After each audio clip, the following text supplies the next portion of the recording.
All I thought when I heard the words Kansas City was Plaza. It was the only place I'd ever really been to, along with a few museums, because every year a club at my school took a day trip here, and we went to a museum and shopped at the Country Club Plaza. I loved taking that trip, and I always thought the plaza was the most beautiful thing ever, but I didn't know much about it. All I knew was that it was an outdoor shopping mall that has a great mix of everything, sitting pretty much in the middle of Kansas City, and it had some really cool architecture too. Other than that, it was just a mall. After living here, I haven't learned much more about it, but I do feel that it's an integral part to Kansas City culture. People go there to hang out, meet up, go on dates, watch movies, and do pretty much anything.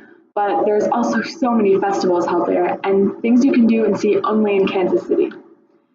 Now, I had to do a bit of research, but I found out some great information. So a little background on Kansas City. Until the 1880s, the city wasn't too populated and there wasn't a lot of space, there was a lot of open spaces and room. However, within 10 years, population had more than doubled and these open spaces began to fill up. There's not much foliage or green space. And according to Clark, the city had never been a green haven. Dirt and dry weather and mud in wet seasons were the order of the day, which I find hard to believe because now I drive down Ward Parkway and see so much green and a plethora of trees. Seeing this bland landscape must have given someone the idea to liven up the place.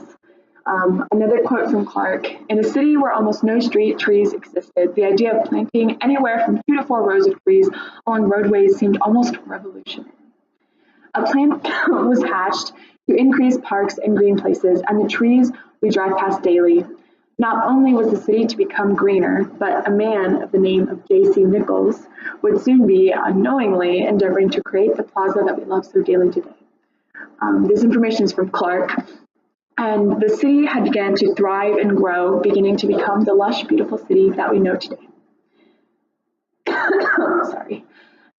J.C. Nichols began his journey of buying land and creating subdivisions, and he had an uncanny way of seeing great business ventures. In the early 1900s, Nichols convinced some buddies to go in with him into buying some land at 13th and Lathrop, which was some good high ground that wouldn't flood easily. Little did he know that in 1903 there would be massive amounts of flooding that would force people out of their homes seeking nearby housing. Nichols' land was the perfect place for them to go, and soon the area was booming. This success led Nichols to want to create bigger things. He bought some land at 51st and Grand and had some great ideas for it. Most people thought he was crazy since the trolley ended at 47th and many people didn't have cars, but Nichols couldn't be stopped. To show people the area, he would wait where the trolley ended and drive people a mile in his buggy to show them his ideas. He had great plans for the space and promised many amenities other places had: parks, sidewalks, front lawns, plumbing, and water. His tenacity and determination to make this place really paid off, and people started moving into that area. This information is from Country Club Plaza, it's a website. And after the success of his neighborhood, he endeavored to make his real dream become a reality: to create a shopping center where the residents of his neighborhoods could go and work and shop. He wanted to create something big that was different. And this is from the Country Club Plaza. And according to Visit KC, the land he wanted to use to create this was marshy Bush Creek Valley, near a pig farm and a factory pumping smoke into the atmosphere. He bought the land 25 square foot chunk by chunk, and eventually had amassed 55 acres at the overall cost of more than $1 million. In 1922, the master plan for the Country Club Plaza was complete, and when people heard of Nichols' plans, they thought he was crazy. In fact, they had so much doubt in him that in the beginning, city leaders called this project Nichols' Folly. Yet he would once again prove everyone wrong. Also, again, from the Country Club Plaza. Nichols was decently well-traveled, and he had visited many different cities in Europe. He visited Italy, France, Germany, England, and Spain, according to History KC, but the one with the most impact on him was Spain. It really influenced his decisions to incorporate Spanish touches, such as stucco buildings with red tile roofs and courtyards and fountains. This project was his baby, and he himself handpicked some of the small touches of art that adorned the plaza: the murals, fountains, sculptures, and columns. Again, with his uncanny sense to see what will succeed, Nichols included automobiles in his blueprints for the plaza, equipping it with numerous parking areas and filling stations. and that's from a PDF of the website DNR. And the Country Club Plaza was one of the only places that counted on people to use automobiles to get there, which was a very uncommon theme in that day. But his innovation it was his innovation that drew people in and made the plaza so popular, according to Visit Casey. And now, after its initial construction, the plaza continued to grow and develop. Innovative as ever, Nichols saw the need for a higher population in the area, so he began to build apartments. Other people took his cue and began to build as well. From the PDF, it started to become the place we see today. The streets became wider, more shops appeared, and people really thrived in this area. It was loved and accepted and became some sort of an icon with style and trends, a beauty salon, and top Hollywood movies shown in the theater from Country Club Plaza. In 1925, an event that will come to be a cherished tradition named commenced. Charles Pittrat,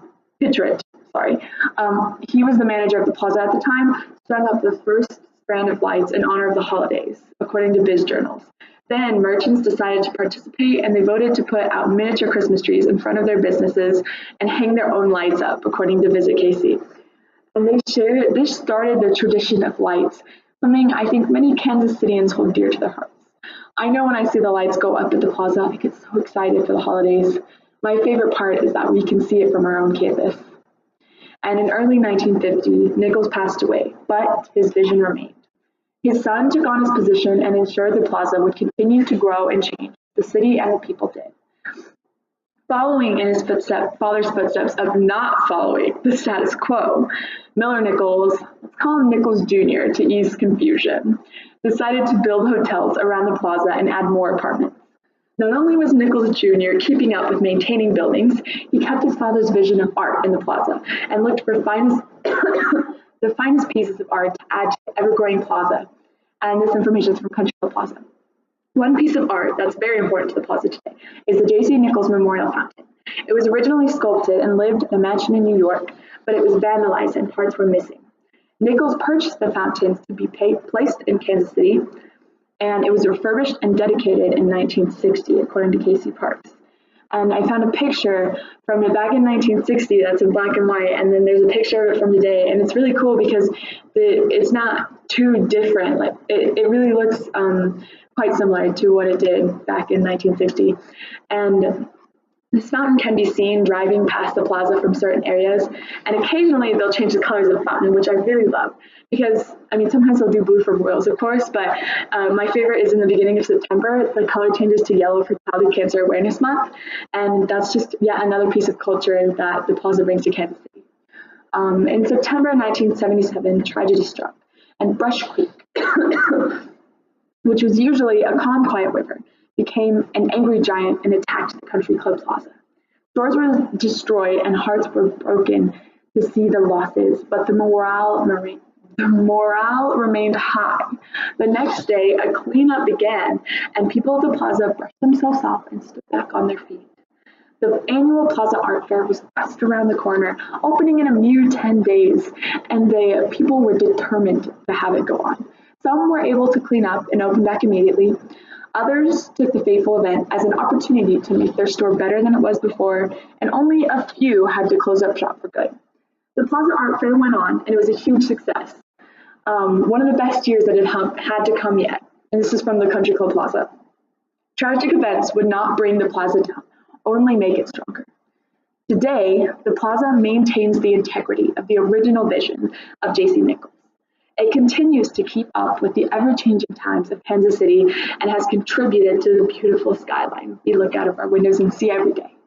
It has some of the original architecture and artwork from the very beginning, yet things are being added on that blend beautifully with the original work and seem to merge together seamlessly.